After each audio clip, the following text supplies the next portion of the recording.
This sentence is false. This is probably one of the more famous paradoxes, and recently I've been thinking a lot about paradox and trying to explain it. And I realized that most paradoxes have similar components. I came up with another paradox recently where you can say following this law is illegal. If we assume that all laws must be followed, then how can you possibly follow that law? If you follow it, then you're doing something illegal, and if you do not follow it, then you're not following the law, which is also illegal.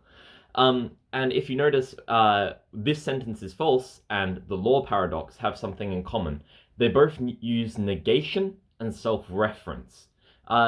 This sentence is false occurs with the negation of truth, and it also refers to this sentence, which is self-referential.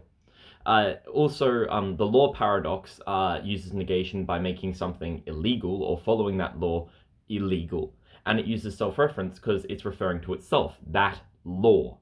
So I think that is fundamentally what underlies paradox. Now, is this a word game? Or does this actually identify something about logic which we can't explain, effectively proving that the universe is somewhat broken? Well, at the quantum level, I mean, particles behave very strangely. They can be in a state of superposition where they're both a wave and a particle at the same time. So maybe the universe fundamentally is a little bit broken. But by identifying the features of paradox, it makes it just a little bit less mysterious and a little more scientific.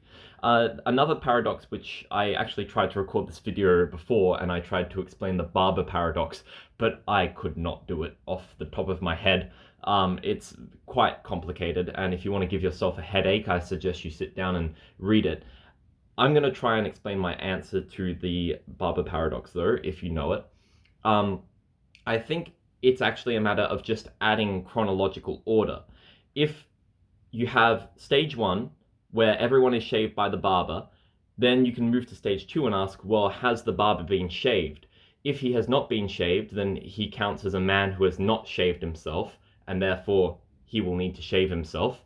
And if he gets to the second stage and he has been shaven, then he counts as a man who has shaved himself, and therefore he doesn't need to shave himself. So I think some paradoxes basically blur the lines between past and present tense and sort of merge it into one moment and forget chronological order and the fact that time exists. So maybe paradox boils down to this sort of like we squish logic into a single moment rather than looking at it in chronological steps. Or maybe it's just a human word game. I don't know. Anyway, that's something to think about. Goodbye.